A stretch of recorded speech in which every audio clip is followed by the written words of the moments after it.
She was a noble Spanish princess described as the most beautiful creature in the world, but was forced to remarry her deceased husband's younger brother, an act so fiercely debated it required special permission from the Pope. Catherine of Aragon eventually died in the cold rooms of Kimbolton Castle. As preparations were made for her funeral, a shocking detail was discovered. Every part of her body was strangely intact, except for one thing: her heart. It had turned completely black. Stay tuned to hear the full story of the first wife of England's most fearsome king. Catherine was born into Europe's most powerful royal lineage. She was the youngest daughter of King Ferdinand and Queen Isabella of Spain, the two great Catholic rulers who unified the country and funded Christopher Columbus's voyage. From a young age, Catherine was destined for a momentous role. She wasn't just a beautiful princess, she was one of the most well-educated women in Europe at the time. Just imagine, a young girl fluent in multiple languages like Spanish, Latin, French, and Greek. She studied arithmetic, law, classical literature, genealogy, history, philosophy, and even theology. Crucially, she was taught wisdom, strategy, and the art of statesmanship. These weren't merely ornamental skills, but necessary tools for a challenging future. From the tender age of 3, Catherine's fate was linked to the English throne when she was betrothed to Prince Arthur, Henry VIII's older brother. She grew up with the prospect of becoming Queen of England. At just 15 years old, described as the most beautiful creature in the world, Catherine sailed to London to fulfill her engagement. The wedding took place grandly on November 14th, 1501. Their wedding night was the only publicly confirmed royal wedding night in the entire 16th century. Afterwards, they moved to live near Wales. Just as a new life seemed to be beginning, tragedy struck. Both Arthur and Catherine contracted the terrible sweating sickness. Catherine was fortunate to survive, but Arthur died at the age of 16. After only a few months of marriage, Catherine became a widow in a foreign land. Catherine's position suddenly became precarious. King Henry VII, her father-in-law, was now only interested in her enormous dowry. He even considered marrying Catherine himself, despite being 45 years old while she was just 16. Catherine's parents fiercely opposed this, and eventually King Henry VII relented. The new suitor was Prince Harry, Arthur's younger brother, the future Henry VIII. Younger, more handsome. However, this marriage was delayed for a full 7 years. The reason? Catherine was 5 years older than Henry, and her father was slow in delivering the rest of her dowry. Anglo-Spanish relations soured, putting the marriage at risk of collapse. In 1505, Henry, then just 14 years old, even declared he would not marry Catherine. How could Catherine stay in England and keep the hope of a royal marriage alive? With the intelligence and resilience honed from childhood. At her father's suggestion, Catherine took an unprecedented step. She became Spain's ambassador to England. This was the first time a woman held this position in Europe, a testament to her extraordinary capability and determination. After 7 years of waiting, destiny finally smiled upon her. On June 11, 1509, Henry agreed to marry Catherine. Henry was 17, Catherine 23. But this marriage immediately sparked controversy. According to divine law, marrying one's brother's widow was forbidden. They needed special permission from the Pope. The Pope agreed, but only after Catherine swore that she and Arthur had never actually consummated the marriage. This oath would haunt her for the rest of her life. The early years of their marriage seemed happy, but childbirth tragedies struck repeatedly. A few months after the wedding, Catherine became pregnant for the first time, but delivered a stillborn baby girl prematurely. The second pregnancy resulted in a healthy baby boy named Henry, the heir to the throne. The joy was short-lived. Prince Henry died after just 52 days. But Catherine was not just a sorrowful royal woman. In 1513, when Henry VIII went to war in France, he entrusted Catherine with the power of regent. This was when she showed her extraordinary mettle.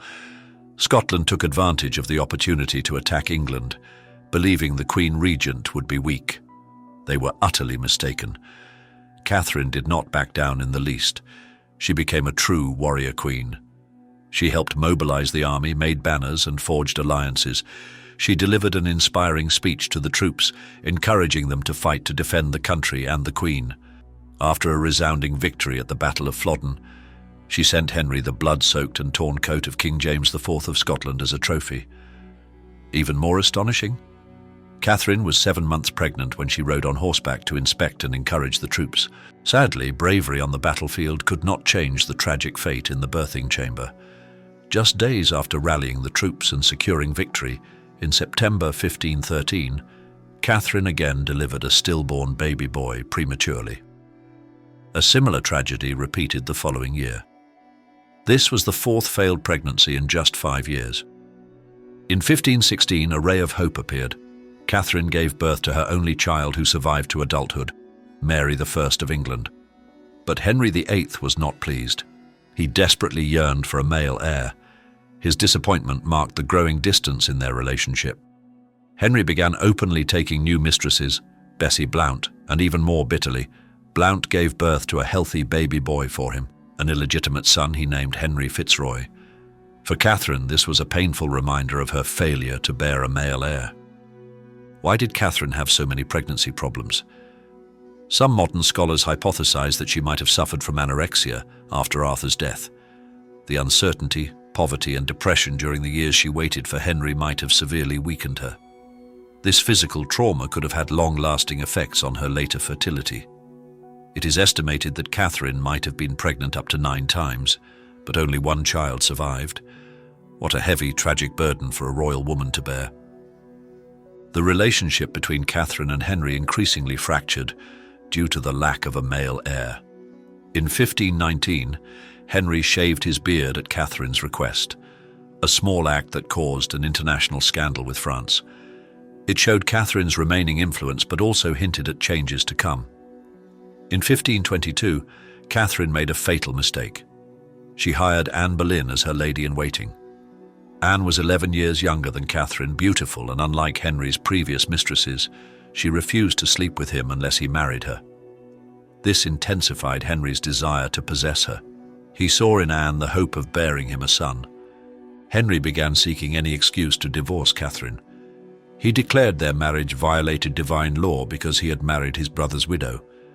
This matter became known as the King's Great Matter. Catherine was heartbroken, but she firmly insisted that she was the lawful queen. She reiterated her oath to the Pope that she and Arthur had never consummated the marriage. Henry wanted Catherine to enter a convent, but she refused vehemently. "God has never called me to a convent. I am the king's true and lawful wife." The divorce proceedings dragged on for years, shaking England to its core. It wasn't just the king's personal issue. It led to the English Reformation. Henry decided to break away from the Roman Catholic Church, declaring himself the head of the Church of England. He annulled his own marriage and began the English Reformation. For Catherine, the personal consequences were devastating. In July 1531, Henry abandoned Catherine during a hunting trip and never returned. He moved the court elsewhere, leaving Catherine and Princess Mary behind. Catherine never saw Henry again. Henry banished Catherine from court and brazenly moved Anne Boleyn into her old chambers. Catherine had to move from castle to castle in the countryside. At Kimbolton Castle, she secluded herself in a room, only leaving for Mass. She wore a hair shirt underneath, an uncomfortable garment used for penance, signifying her repentance and search for closeness with God. This isolated life was truly harsh for a woman who had once been a warrior queen. The greatest pain for Catherine was that Henry forbade her from seeing or speaking to her daughter Mary. This was a cruelty Catherine found hard to bear. She bravely sent secret letters to her daughter, trying to maintain their last link.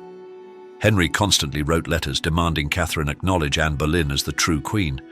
He even resorted to bribes, promising a better life for both mother and daughter if they accepted his demands. But Catherine adamantly refused. She stood firm in her belief in her status and her daughter's honor. Despite Henry's mistreatment, the English people still loved Catherine. They admired her resilience and loyalty. Even her enemy, Thomas Cromwell, had to admit that she, if she were not a woman, would defy all historical heroes. Catherine never stopped referring to herself as the true Queen of England.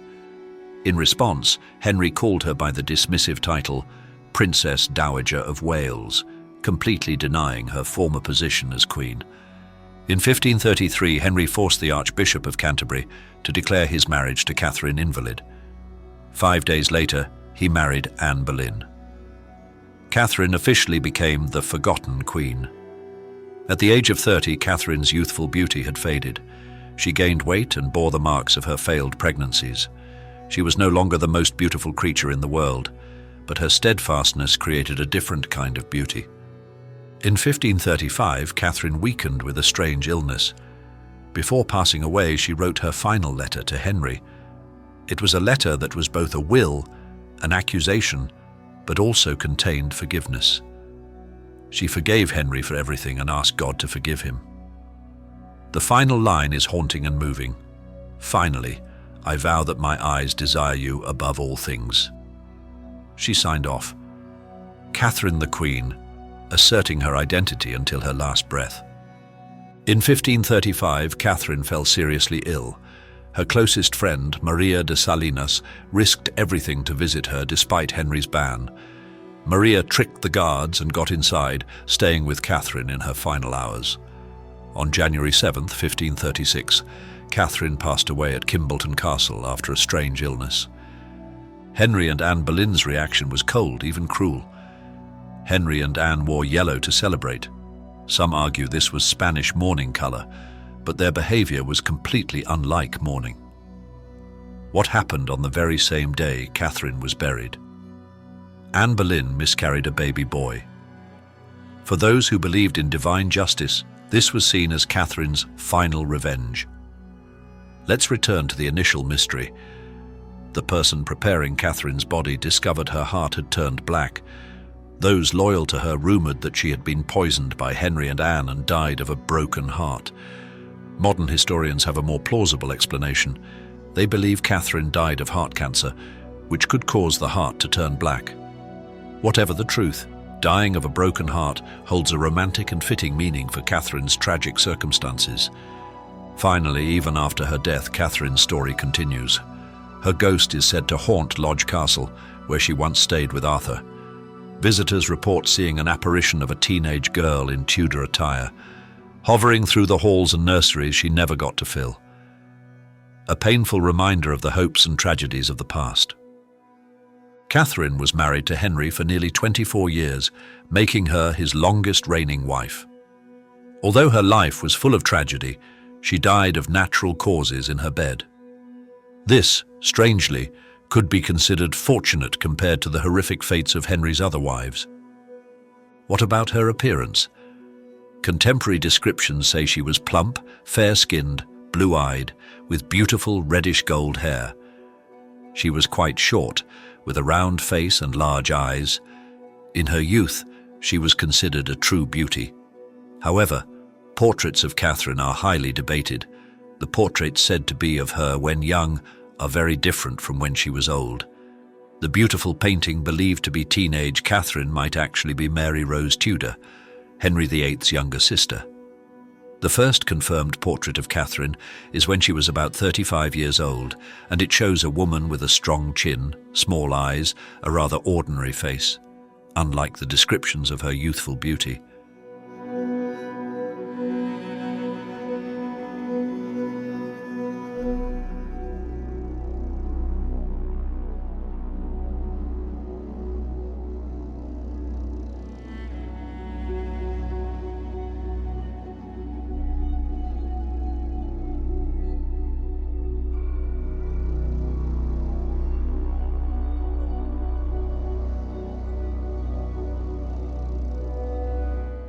So what should we believe?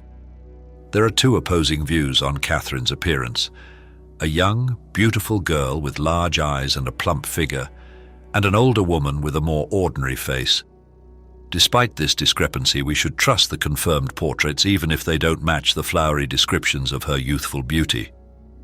Regardless of her true appearance, Catherine of Aragon remains a great figure in history. A princess shaped for statesmanship, a resilient warrior queen, a tragic wife and mother, and a symbol of defiance in the face of adversity. Her story is a profound lesson about power, love, loss, and the meaning of steadfastness until the very end. Share your thoughts in the comments section and don't forget to subscribe to the channel. Thank you for watching.